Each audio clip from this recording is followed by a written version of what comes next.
You're listening to the Time to Level Up podcast. I'm your host, business life coach Andrea Liebross. I help women in business commit to their own growth personally and professionally. Each week, I'll bring you strategies to help you think clearly, gain confidence, make your time productive, turn every obstacle into an opportunity, and finally overcome the overwhelm so that you can make money and manage life. Let's create a plan so you have a profitable business, successful career, and best of all, live with unapologetic ambition. Are you ready to drop the drama and figure out the how in order to reach your goals? You're in the right place. It's time to level up.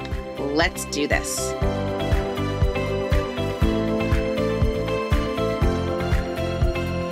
Hey, my listeners. Welcome to the Time to Level Up podcast, where I am bringing you another bonus episode, which seems to be my favorite these days, these bonus episodes. But today I talked to Ellie Brown. And as you're listening to Ellie, two things I want you to pull out of here. One, when she talks about putting on the healthy blinders, listen in and ask yourself, am I putting on healthy blinders? And the second thing I want you to take away from this is she is really in tune to how she gets to create her own thoughts, which ultimately lead to her own results. And that the key in creating what we call $1 Million Ellie has been tuning into her thinking, not just her actions. So sit back, relax. We had a lot of fun. There's a lot of laughing in it. Here she goes. I am thrilled today to have Ellie Brown with me. Ellie and I have been working together for a while. I think we decided it was over 2 years, maybe. I think so. We're a toddler now. We are. We're two. We're the terrible twos. Although I think it's actually the pretty good twos. I agree. So not only, we have fun. When we are coaching together, we have fun. We always are laughing. And I think that's one, I always look forward to our calls because I know I'm going to laugh at some point during that time. So I want Ellie to introduce herself. So tell us who you are, maybe as I like to say, what hats do you wear? Just give us the lowdown. Hey, I am so thankful to be here. Hope everybody is doing well. And okay, so who am I? Why is that such a hard question? It's a hard one. It's a hard one. I suppose I could start with the obvious. Well, I'm married, so I'm a wife to Jeff for, I don't know, a long time. I have two boys, two teenagers who get to go back to school full time soon. I'm so excited about that. That is massive. So that's kind of like my personal life. We're a pretty chill family. We are not like, and we're avid outdoor dog hunting readers. Like we're not that kind of person. We're not that kind of family, rather. We're just kind of like, we're just kind of chill and like to hang out and be together. I have worn many hats in the professional world. I was in pharmaceutical sales for about 8 years before kids. So peddling drugs and the legal kind. And, that was interesting. It was a good experience. I would never do it again. So yeah, I did that for a minute. I remember Andrea hearing, you should do pharmaceutical sales. This was like the 90s. That was like last century, wasn't it? Yes, it was last century. But people being like, you should do pharmaceutical sales because like, I heard you could make a ton of money and you get a car and, you just call on doctors. And I was like, I just pick up the phone and I call doctors. I'm so doing that. Like I had no idea what it even meant to call on people, but somehow I fooled people and got a job. So I did that for a while. Yeah, you don't call doctors. You actually walk in and talk to them face to face. Look at those skills you gained from that. I mean, right. I didn't know I was developing all of these skills that would lead me to where I am today. So that was a trial by fire. Then I stayed home with my kids for a while. And it's hard, right? For those of you guys listening who have been through this season of life where you have had a professional career and you find yourself wanting to be there for your children, but then you think, oh my gosh, I'm going to live the life of luxury. I can go walk around the mall if I want and I don't have to work and it's going to be so great. And I'll be honest, I don't know about you, Andrea, if you did that, but that was like some of the darkest days of my adult life. I think that was probably the hardest time in my adult life. Isn't that interesting? Yeah. Did you kind of think like, oh, this is going to be great? I thought I was going to have quote unquote all this time. Right. And I did in a sense, but I didn't in another sense. And it was kind of lonely time. Yes. And I don't want to get too hung up on this, but I mean, I think we all can get together and laugh if we've been in this boat of like when your partner or your spouse comes home and you're like, fine, here's the baby. How was your day at work? I hope it was great. Yes. Hope you had fun working. And he did not appreciate that. No. So that was tough. But, about the same time, after my second child was born, my sister, who's a real great idea person. She's this great creative person, but she's not a doer. Like she comes up with all the ideas, but she never does them. She's a visionary. And she's like, I have this really great idea. And she kind of starts telling me about it. And I'm like, you know what? This is a good one. We should do this. Like, let's do this together. And she's like, hold on. You want me to do something and take this idea and make it real? I'm like, yeah, girl, let's do it. Let's work together. So we basically came up with a really fun product, which we called basically the sticky tie. It was the world's first wearable fabric sticker. And you could use them again and again and change them out and change a plain white t-shirt into a fantastically fun t-shirt. And I don't know that I'm making it sound that much fun, Andrea, but so just to kind of pause a little bit before you guys get too excited and go out looking for sticky ties everywhere. We spent 4 or 5 years kind of traveling to trade shows and working with buyers and Googling, where do you go to a trade show and where do buyers go? Like we knew nothing. We were so green. And we ended up kind of finding ourselves in about 1,400 stores nationwide, stores that you've actually heard of. I said nationwide. It was actually around the world. Stores that you've heard of, like Party City and Justice. And, we worked on an end cap with Target, but that kind of fell through at the last minute. I don't know. We were in a lot of storefronts. And guess what? It was like the Wizard of Oz because nobody knew who was behind the curtain, right? Right. Like this mysterious operation that we were doing. It was really just 3 of us kind of driving it. So that was a really action-packed few years of a crash course in business, which it landed us on Shark Tank in 2015, which was really a fun experience. That's a memorable one, Shark Tank. It was memorable. That it was. And just to give you guys a little bit of a spoiler alert, it was 6 years ago. This isn't a spoiler alert. We got a deal that we didn't expect. I did air quotes, but you can't see that, with Mark Cuban. And he made us an offer that was hard to refuse, but it involved us selling our entire company to him and walking away from it. And it was really tough and emotional, but we chose to take the deal. And then it actually fell through in due diligence. So it's kind of a bummer, right? Big bummer. Yeah. And a lot of those Shark Tank deals that happens, it's a little sad when you kind of see how the sausage behind the scenes. Yeah. A little bit. It wouldn't make you mad. It's just sad that all the deals that you think happen don't always go through. So that was a moment in time where we, got our crash course in an MBA. So then, of course, I did exactly what the normal next thing to do would be. And I managed a country rock band. That's exactly what everybody does next. Manage a country rock band. Yes. So that was a ton of fun. No, I didn't get to travel to all the shows, but it was great kind of promoting this fantastic band that I loved all over the country, got them to open for Blake Shelton and different things like this. And that still wasn't very fulfilling. So then what am I going to do? You've done everything, right? What are you going to do? Right. And I don't want to work for people and stuff like that. So that is when I found myself kind of in a weird spot. I was looking for deodorant for my 10-year-old. And Andrea, I know you remember this with Brett and maybe with your daughter as well, but that smell that you smell where you're like, is that onions and garlic? And really what it is their armpits. And you're smelling that for the first time. Thinking, ew, my kid stinks. I got to get him deodorant. So I was like, hey, I remember that somebody said, don't get deodorant with aluminum. I didn't know why. So I started doing my research, and that's when I came across a company called Beauty Counter and realized that there was a lot of regulation. In fact, all of this country is not regulated by the FDA like we think that it is. And there are a lot of ingredients that are in our personal care products that we put on our bodies every day that are linked to health harm.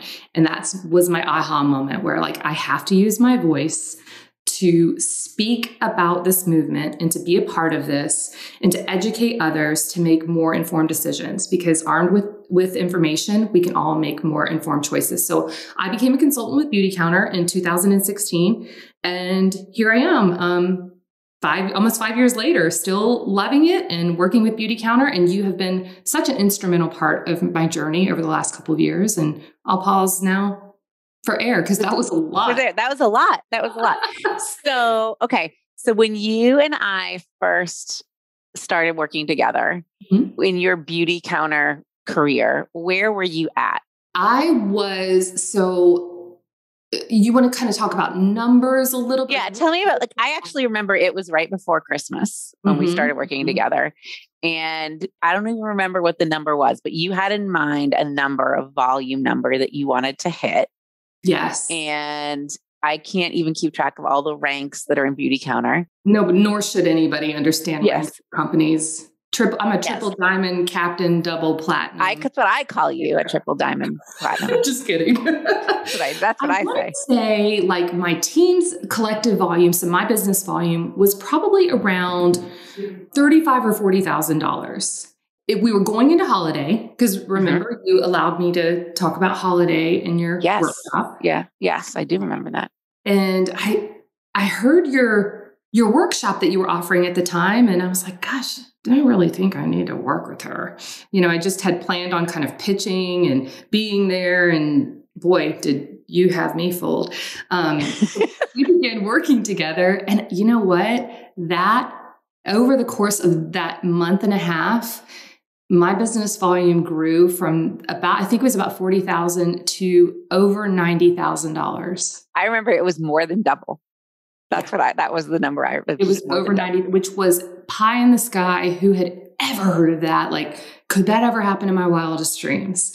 And that's where we got. You were a huge part of that for me. Yeah. So what do you think in that beginning time when we started working together, what changed for you? So I always like to say there's the mindset piece of it and the tactical piece. And a lot of times when people come to me, they are so focused in on the tactical piece, like all the actions. What do they need to do? Just tell me what I need to do.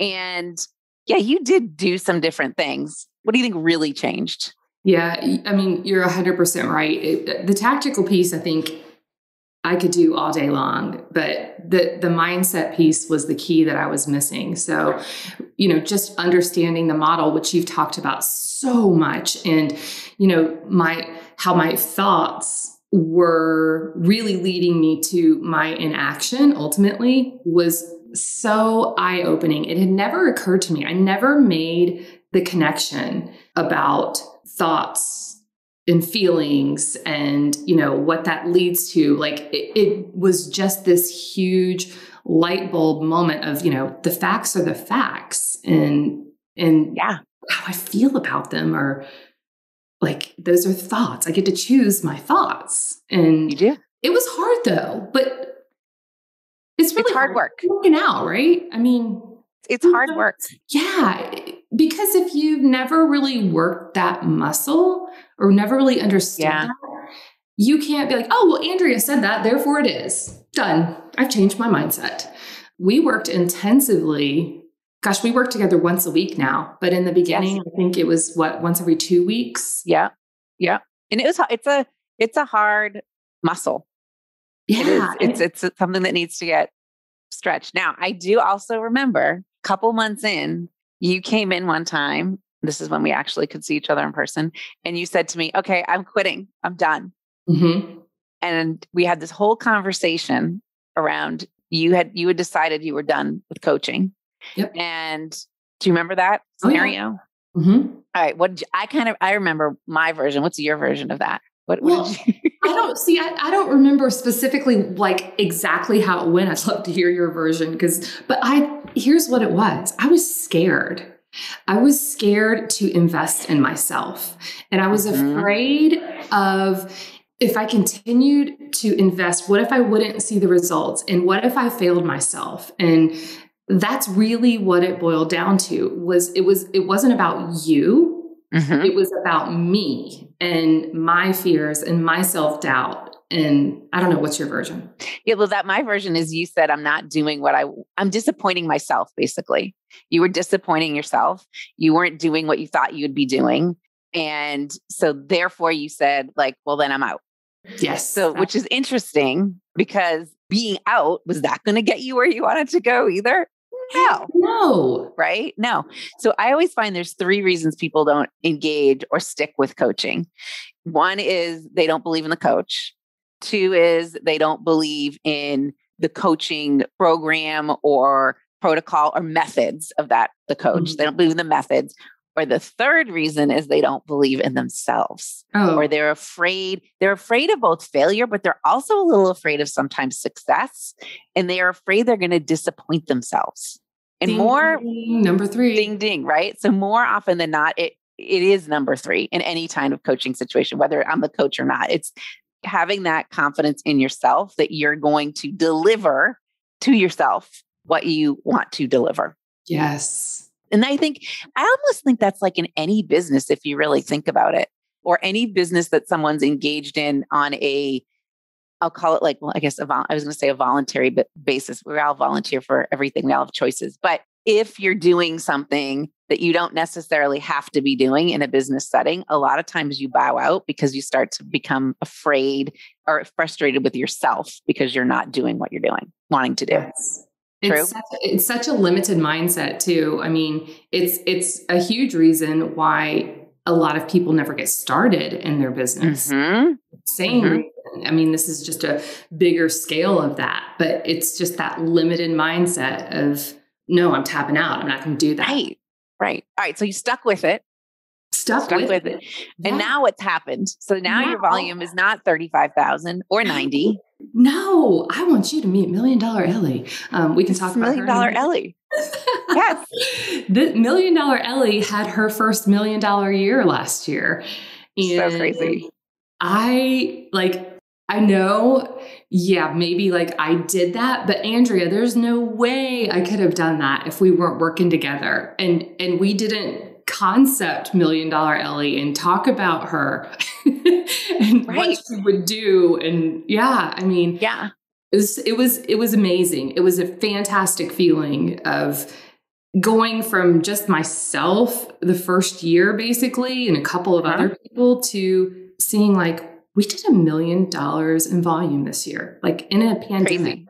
I remember you saying to me, I remember where I was sitting to when I was talking to you.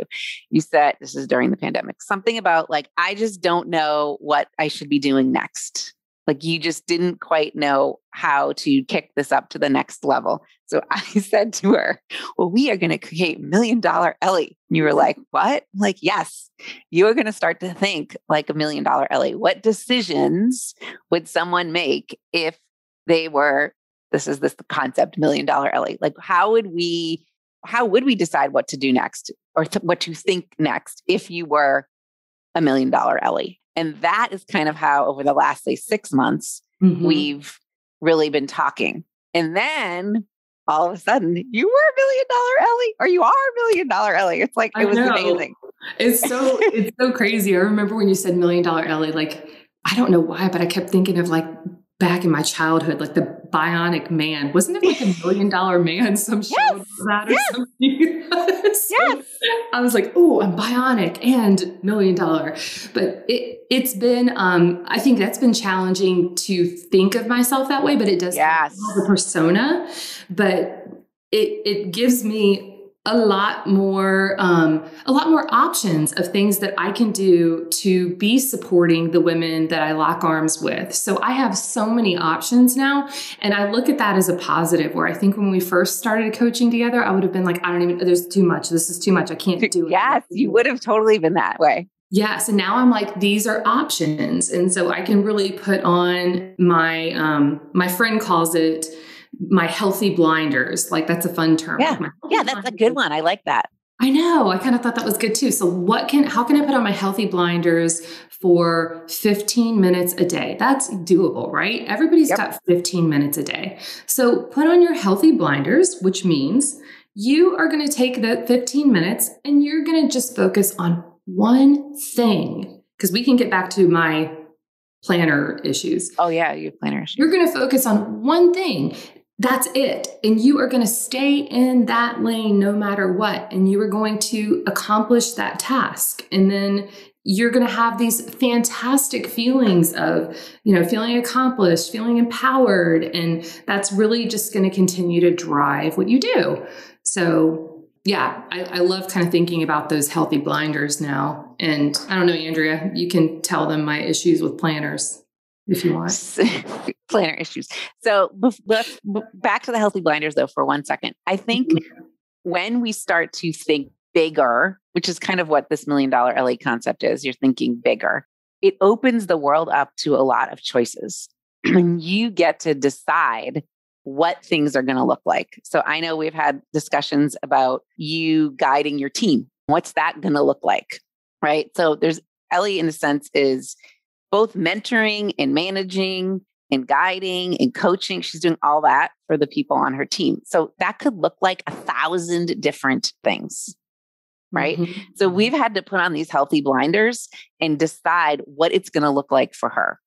What's it going to look like for her? Then we've had discussions too about, well, all the people I'm dealing with, they're all different kinds of people. They all have different needs.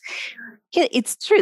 Everybody's unique, right? And they all do have different needs. But $1 Million Ellie got to decide what she wants this to look like with everybody, not necessarily on an individual specific basis. And by doing that, she's seen these people under her flourish because it's kind of given them putting a little bit more responsibility on their laps. Yes. She can't necessarily customize everything for every little person. And they've grown. I like to say that she's giving them a gift because they have gotten to see that they are capable of way more than they thought. They can become $1 million whoever too. It's been very liberating to realize that you don't have to be everything to everyone, that people can figure this out and figure it out for themselves, and they can flourish because of that. Right. And in turn, it's a huge weight off of my chest that really didn't even need to be there. Yes, it didn't need to be there, but somehow we in our brains we're like, well, this is what I'm supposed to do, or this is what I should do, and there is no should, there is no supposed to. You get to create all of that. That I think is the most freeing thing about $1 Million Ellie. That you've gotten to create what you want to create in your own world, in your own terms, and also in your own time.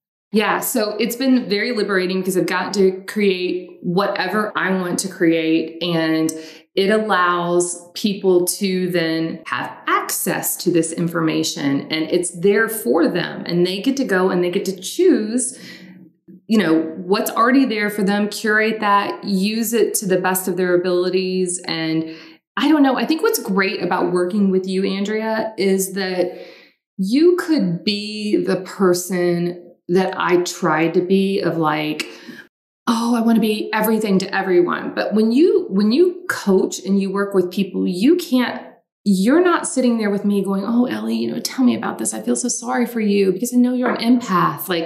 You're such an empath. Let me help you. No, you're like, wait a minute. What does that look like? Where do you think that's coming from? And I love that because you're modeling the behavior that I should be modeling, that I am modeling with the women I work with now. And it's become so fun to build community with these women. And I don't just mean build community hey, we all work for the same company and we're having fun together. But, to come together and stretch ourselves and do group activities together that actually teach us along the way. They have points to them in teaching us, but they also help us to truly have fun in doing this business. Yes, simple, doable, and fun. Simple, doable, and fun. You've actually had a lot more fun, I think, during this pandemic, right? Hasn't it kind of actually been more fun? Well, yeah, I think you've had more fun. I've had more fun. And the crazy thing is I'm doing something consistently. Like, who knew? Who knew? All right, let's talk about the planning issues, because Ellie is a perfect example of planning problems. Now, Ellie is also a good example of the planning or calendaring or scheduling or managing your time does not have to look the same for everybody. That's right. It doesn't have to look the same. So what have you figured out? Because we've spent lots of time talking about this. What have you figured out works for you? Well, you have. Or why didn't it? Why? Let's tell me what you thought your problem was. I thought my problem was that putting stuff on a calendar felt too permanent. It boxed me in. It just made me feel trapped. I don't understand that, but that's what. Okay, that's classic. Lots of people feel that way. Okay. Okay. Yes. So now, how do you feel? And what are you doing? Oh my gosh, I feel so relieved and so much more organized and efficient now that I have a plan. And it's taken me a long time to get there. Okay, this is in my little phone here. This is when I'm going to sit down and I'm going to plan out the tasks that I'm going to do this week. I need to work on all of my Canva invitations for my monthly opportunity calls over the next 12 months. I can do that in one block, and then I have it done sitting in my Google Drive. Look at that. It's already done for me, and I'm not freaking out at the last minute trying to get it into everybody's hands. And it's just so helpful. So helpful to block small chunks of time and realize that you have to do that to be effective. And then once you do it, you feel so much more accomplished and the overwhelm disappears and it just so interesting. Yeah. The other interesting thing is I think you've realized you have more free time if you actually plan time. You have way more free time. Yes. Right? I mean, that's so because I would say you were wearing the badge that said I'm a procrastinator before, right? And this is just the way I am. Oh yeah, for sure. Right.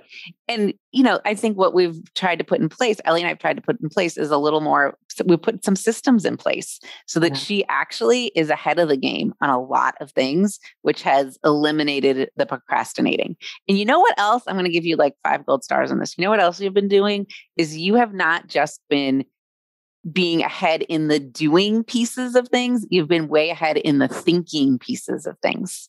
So you have spent time, we've spent time like thinking about how to create the presentation that's really not for another 4 or 5 weeks. We've spent time thinking about how she's going to position herself in a certain situation, not 5 seconds before, but 2 weeks before. So then she's actually had time to like stew on it and process it and tweak it and then make it even better. So when she does have to deliver, it's pretty golden.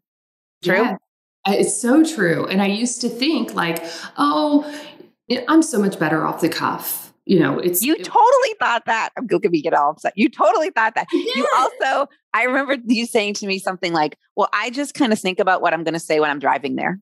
Yes. This was like a driving thing. I'm going to just think about on the way there. I've got 20 minutes. I'm just going to think about that. That makes me kind of twitchy now. Like to think that I would roll that way, which is good. Like I feel a little twitchy thinking about that. Whereas before, like it would have completely felt different. Like I'm getting ready to do a presentation after this and I'm so excited. I've got slides that I worked on. I've got notes.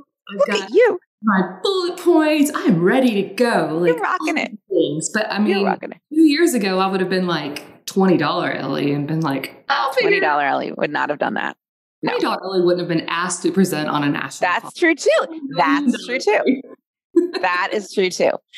So, okay. So how have you seen coaching infiltrate into other parts of your life? Oh gosh. Or what's the impact been? I mean, you've started to use some of these coaching tactics with your kids. Oh, yeah.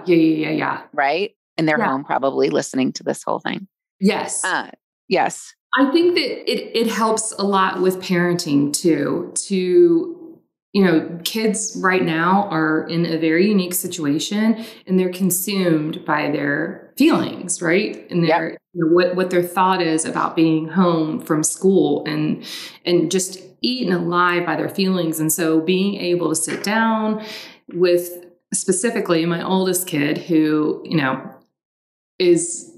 I had my own issues. I mean, Andrea, you saw me go through mental breakdowns of like, Andrea, Henry's going to fail world history and he's going to fail ninth grade or 10th grade or whatever grade. Maybe he's going to fail both grades and he's never going to get to college and I don't know what to do and I'm going to cry and have him at home all the time. And you worked with me to like, okay, hold on just a minute.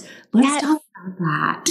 And, that helped me to be able to like unpack this with him and to be able to then identify what was holding him back in his procrastination, sort of repeating that cycle. But we were just having this conversation again last night, like about how much more excited he feels when he's not procrastinating, when he's sticking to his routine and working out regularly. And I mean, all of these feelings that come from it is a part of what I've learned from you. And, it's really just taking those coaching concepts and putting them into a different bucket in your life is really what's going on. Yeah. That's kind of what it is. I just thought about something else. So talk about create your own life. You are now in a band, a girl band. Yeah. And that's, honestly, what we have talked about has really helped me because what kind of person who is like not a good singer, but not the word, like not going to burn your ears, but who's like, hey, I want to be the front person for a rock band and I'm going to sing songs in front of people and that's just fine. Talk about like a mindset shift of, you know what? The facts are I'm in a band. It is very stimulating to learn something new. It's very fun to put yourself out there. People want to see you being your authentic self and showing up as yourself. And I love going to band practice. I love having shows. Like it makes me so happy. And I'm showing up and I'm just putting myself out there. Yeah, you're showing up. How weird would it be if you didn't? Like who would be good in any situation, whether you're the drummer, the guitarist, the lead singer, if you just went, you're like, oh, I don't know if I'm going to be good. I'm really not going to sing very loud because I'm probably not very good. There's what's the worst thing that can happen? What's the worst thing that can happen? They throw a tomato on the stage. They could, but there's like a plexiglass thing there, so they couldn't even do that. COVID. I got a plexiglass. I'm all good. My friend was like, hey, next time I come, I'll throw my bra on the stage. I was like, great. Wonder if you're my size because I'll keep it. But why not do something fun? Why not join the band? Why not? Like, what do you have to lose? Right. All right. So 2 more questions and we'll wrap up. Number 1, what would you say to someone if they want to become the $1 million version of themselves? What should they think, feel, and do? How about that to putting the model into it? Okay. What should they think, feel, and do? Well, if they want to be the $1 million version of themselves, they have to think like the $1 million version of themselves. So the facts are, I want to be $1 million whomever. Right. So I need to think about, I don't know, what are some examples like that? You've gone to that future $1 million Ellie. Mm-hmm. Right. And you've made your decisions or your thoughts have come from that future person. Now you are, but no, when you weren't. Right. So now you go to that future person, right? And you borrow that thinking. How would she handle this situation? What decision would she make? What would she say? Would she wait to the last minute or while she's driving there? Or would she plan this ahead? That kind of thing. Yes. And then also I think you've made, so think about this. What are your 3 resources? You have brain power, time, and money, right? How should you invest your money and your time and your brain power? And you're doing that, you're making those decisions from the $1 million place, that future person. Is that true? Yeah, it is. And I just thinking back to almost, walking away from you whenever that was it. This is what we're doing is so important in growing me as a person to be able to like borrow from $1 million Ellie. I don't know. I love that I'm able to do that now. I would just be stuck otherwise. I would just be stuck without that. Yeah. Well, you know what? I always say like, you can go far by yourself, but you can go farther with someone else. Absolutely. Right? Like you can go faster with someone else. And I think, I don't know, stuck is one word, but I think the growth that you've experienced, something changed, right? So you created a change. I probably am part of the change. There's other changes too, but you created that for yourself. You decided where you were going to invest your time and your money and your brain power. And that's really kind of where you got to. And okay. The growth is part of the process. Like it is part of the process. And falling on your butt in the process is okay. Like embrace. You've fallen on your butt. We've talked about that too. There have been times when you're like, okay, I think that was a bad move, which I shouldn't have done that. Right. But those have all been actually, I mean, I can think of a few. We've really turned those times into learning moments. And now you do things differently. Yes. Right. So it's not really, it's falling on your butt in the moment, but it's quickly picking up and figuring out what to do the next time something like that happens. Yep. Yeah. Exactly right. I can think of a few. Okay. So this is always my last question. And I don't think I prepared you for this. If you had to think about what's one thing from coaching or that I would say that kind of you carry with you? Oh, shoot. One thing that you say. When that little voice is in your head. Or what's one concept that really helps you? Why am I drawing such a complete... Nothing that you say helps me, Andrea. Nothing. Nothing. So I'm having a complete, I want to say something super meaningful and there's so much that's meaningful. I think that just the fact, just really understanding that I don't know, I get to choose my own thoughts no matter what it is. I have this platter of thoughts and I get to pick the thoughts off the platter. And I don't know, just having that is so important. And it applies to all of us, no matter what our situation is. And, I love that you and I have talked about this too. You could look at somebody like me and say, well, gosh, she's $1 million Ellie, whatever. I mean, I could never be that. But you always remind me where I started, what I was, going through and how I've grown throughout the process. And this isn't really something that you say, but something that you do, Andrea, that I don't know how to even tell you how valuable this is. You truly listen. Ooh. You listen. Or you make me think you do. No, I know you listen because you will follow up on every little facet of an example that I give you. You listen and you invest in that scenario. You go there with me. You are walking through it with me. And I think that that's not really something that you say, but it's something that you do that matters more than anything is I have no doubt how invested you are in me. And I love that. I am. I mean, I always feel if you're successful, then I'm successful. I mean, that's really what it comes down to. And I have fun. This is fun. It's so fun watching people grow and change and all the things that come their way.